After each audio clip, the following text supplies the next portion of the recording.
What is up, ladies and gentlemen? Today we are taking a look at the top 10 creatures you should be taming on Fjordur. Now, Fjordur is home to a large amount of creatures found across many maps of the Arks, and today we're narrowing it down to the 10 that you should tame ASAP. Now guys, if you find yourselves enjoying this video today, please don't forget to leave a like and subscribe if you haven't already. It really helps out the channel. But without further ado, let's jump straight into it. Now, coming in at number 10, we have the Wyverns. Now, all 4 types of the Wyverns are found across Fjordur, excluding the Crystal Wyverns. They are not found anywhere on Fjordur. You can find the Poison Wyvern in Vanaheim in its own trench. You can find the Lightning Wyvern in Asgard. You can find the Ice Wyverns in Jotunheim.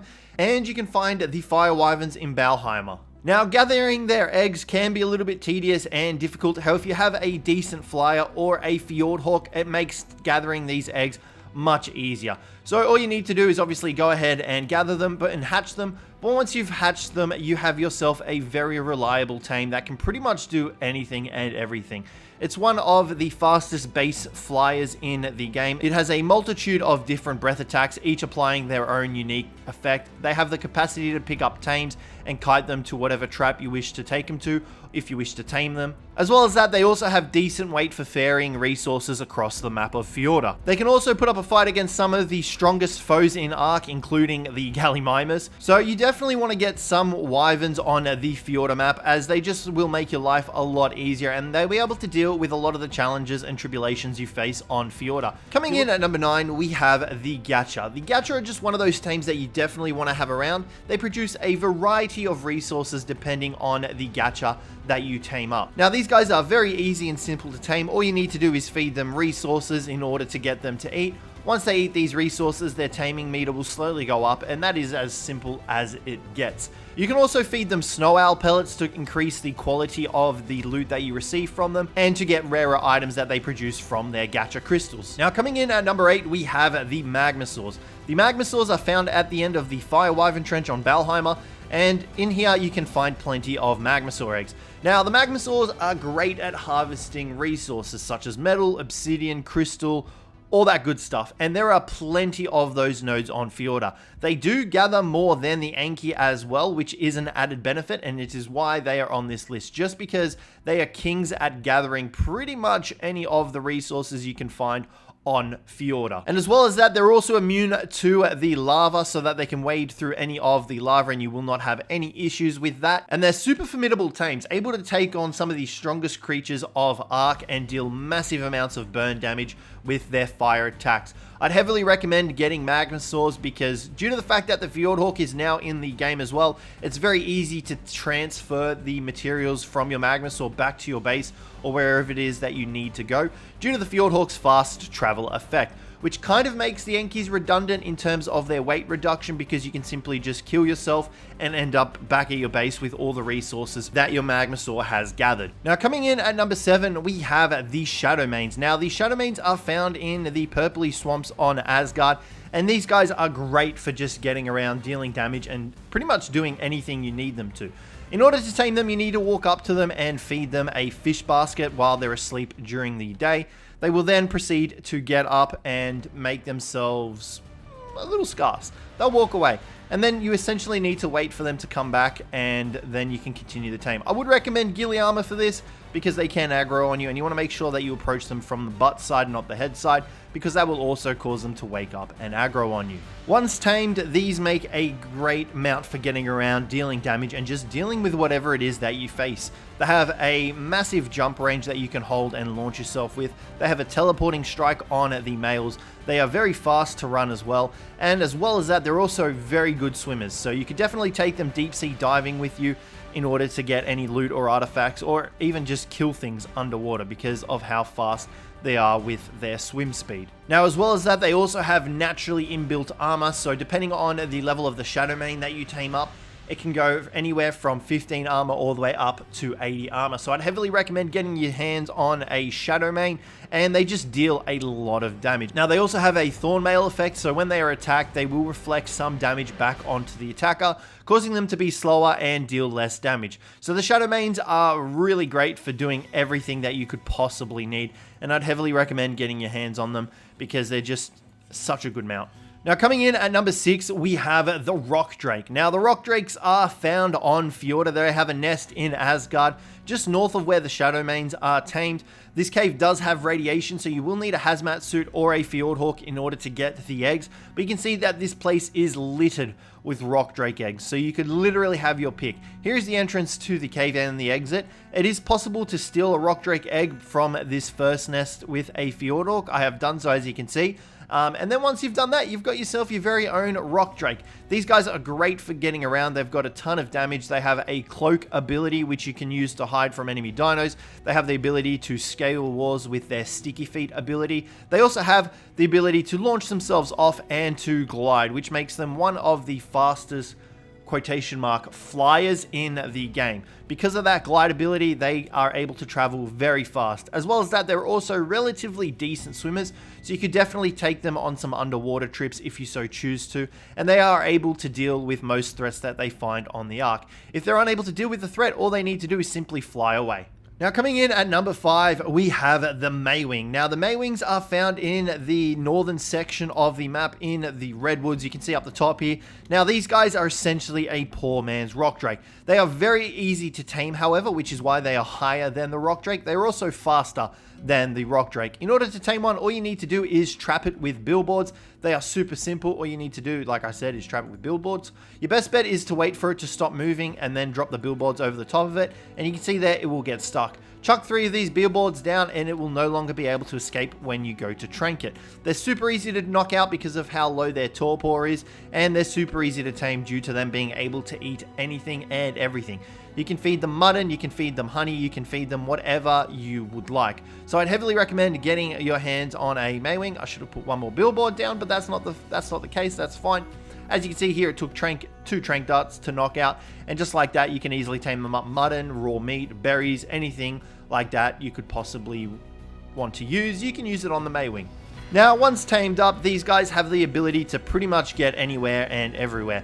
They're gliders, so they can move at super fast speeds. They can glide over land and terrain, smashing through boulders on their way through the terrain, and they can also glide on water. They are super good at swimming as well. They are very fast. They have very good weight stats, which you can use to pretty much store anything and everything on them. As well as that, their stamina is also top tier, and you can jump out of the water with them and continue gliding on your merry way. Now they also act as a paternal parent, able to provide milk for your offspring by functioning as a feeding trough. As well as that, they're also able to carry the babies around with you if you so need to go somewhere with your offspring. They're also great at harvesting berries and thatch, so if you need to harvest berries or anything like that, the Maewing is the way to go. In terms of combat, you kind of don't want to use these guys too much in combat because they're not the strongest. They can definitely put up a fight.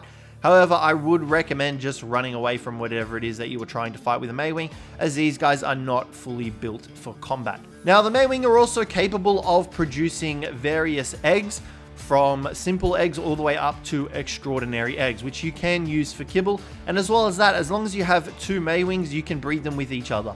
They do not need to be mate boosted, as they do not have a gender. So the Maewing comes in at number 5. Let's move on to number 4. Now, coming in at number 4, we have the Giga. Now, it could either be the Giga or the normal Giga. These guys are going to be key for defeating the world bosses across Fjordur. They deal a ton of damage to Steinbjorn, who has natural rock armor, and nothing really else can penetrate. As well as that, they're really useful against Cjthecheesedj and Skjold, as they're able to deal a ton of damage and they have a ton of health, which makes them really effective at tanking and dealing damage for the world bosses. So you definitely want to get your hands on a Giga as soon as possible on the Fjordur map, as they will be key for even defeating the alphas found across Fjordur. But they will be mainly key for defeating Steinbjorn and Cjthecheesedj and Skjold as the world bosses. So I'd heavily recommend getting your hands on a Giga. There's nothing really much else fancy to say for the Gigas, as they only have their bite attack, and that is really it. So let's move on to number 3. Now, coming in at number 3, we have the Desmodus Draculae. It's morbid time. Now, the Desmodus is found in the caves across Fjordur, and in order to tame one up, you need to feed it a Mose Chops. Now, the Mose Chops feeding is to increase its taming effectiveness, and then when you're ready, you need to have blood packs in your inventory and let it grab you and feast upon your blood. Now, once you've tamed up your Desmodus, these guys are great. They have the ability to fly in any of the caves on Fjordur, even if you have the config file set to disable cave flyers, these guys are able to fly through the caves. They also are capable of harvesting up blood packs off the creatures that they attack, enabling them to be a massive blood pack farming machine, which you can then in turn use to tame up Bloodstalkers and more Desmodus Draculaes. Now, once you've got 200 of these blood packs, you are then able to make the Sanguine Elixir, which enables you to get 30% taming on whatever creature you drink this around, as well as that it can also provide 30% imprint on one of your offspring from breeding.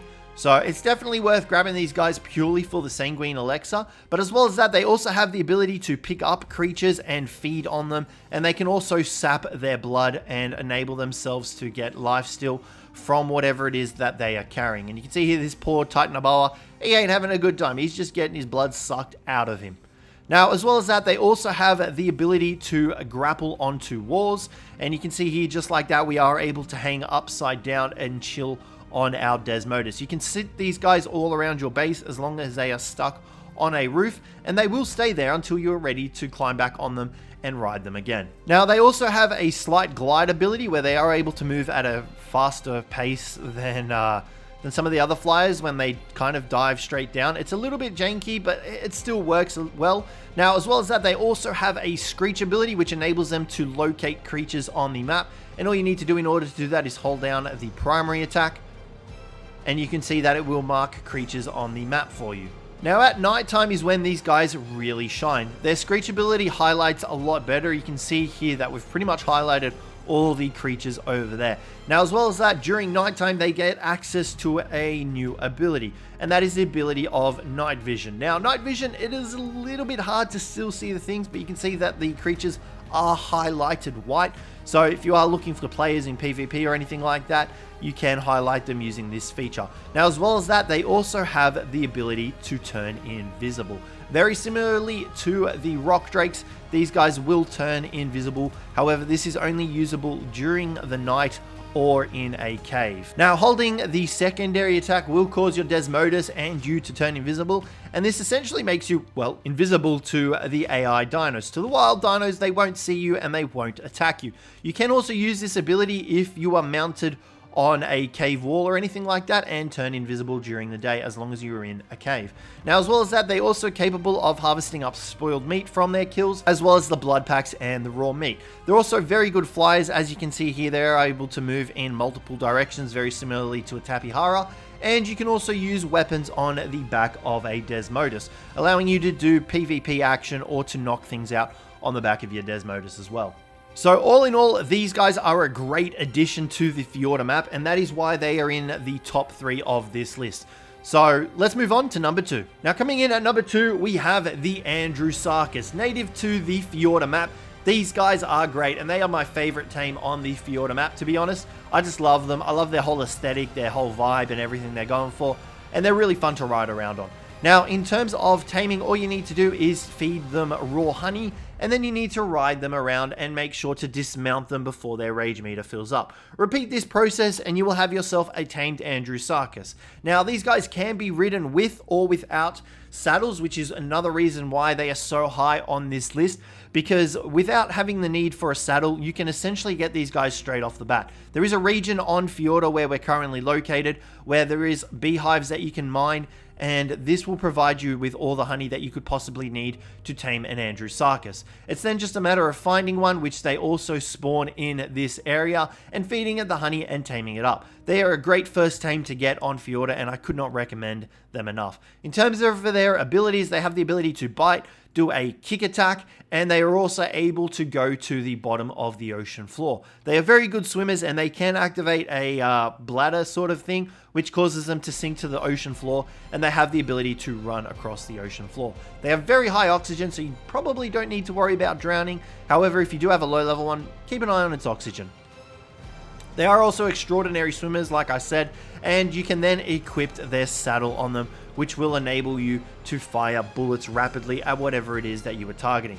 Now, the cool thing about this as well is that you can also use the Andrewsarchus's attack at the same time as firing the turret. So you can see here we've got the turret activated. We're able to swivel 360 degrees, and you are able to bite at the same time as fire with the Andrewsarchus, making this thing a massive damage dealer to whatever it is that you come across. Now, as well as that, they also have a dash ability which you can use to break through boulders, trees, you name it, and give themselves a bit of an extra speed boost as well. Love these guys. They are my favorite Fjordur creature to tame up, and I would heavily recommend it to any of you starting out on Fjordur, or if you already started out, definitely get some Andrewsarchuses. So guys, let's move on to the number 1 spot, although I'm pretty sure you already know who it is. Now, coming in at number 1, we have the Fjordhawk. Yeah, who called it? The Fjordhawk is amazing. It literally is game breaking. Now, the Fjordhawk is found in the orangey tree section of the map where the waterfall is located. I don't know the exact name of it, but you can see here on the map where it is.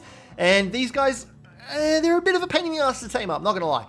Essentially what you need to do is feed them corpses and they will tame up. Now, if you've got a Desmodus, you can use the Sanguine Elixir. The key here is to just spam it when the Fjordhawk comes down to feed on a corpse. But once you've successfully tamed up a Fjordhawk, these guys are great. They will carry your body when you die, your body bag, I should say, when you die to wherever it is that you respawn. So, for example, we've got a bed here that we can fast travel in, and we are able to keep our items alongside with us thanks to the Fjordhawk because of its amazing ability. This ability is capable of traversing the realms of Fjordur itself as well, allowing you to travel from the base Fjordur map to any of the other realms and keeping your items alongside of you. Now, this will also allow your Fjordhawk to travel with you, and you can see here, just like that, we've got our items back thanks to our trusty old Fjordhawk. Now, the real big game-breaking part of the Fjordhawk is its ability to transport tons and tons of materials. You could have a massive weight inventory and be slot capped, and the Fjordhawk will still carry all your items to wherever it is that you will end up. Now, the only downside to this is that the Fjordhawks do not have a lot of health, so if you are under attack from like a Giga, PvP players and turrets, you will need to be careful that Fjordhawk doesn't get killed. So make sure to level up HP on it, because this guy is so good for just everything. Resource runs, surviving, fast traveling, getting around the map, you name it, the Fjordhawk has the ability to do it. As well as that, it also just sits on your shoulder, so you know, it's not an actual mount or anything like that you have to throw out or keep an eye out on or anything, because it will just sit on your shoulder. The only downside, however, is that they can't equip helmets. I wish they could equip helmets, but at the end of the day, that would probably make them way too overpowered, because then everyone would just chuck flak helmets on them and they'd be immune to dying. So guys, that is going to wrap up the top 10 creatures that you need to tame on Fjordur. Let me know what you thought of the list down below. Don't forget to like and subscribe if you haven't already. But other than that, guys, thanks very much for watching, and I'll catch you in the next one.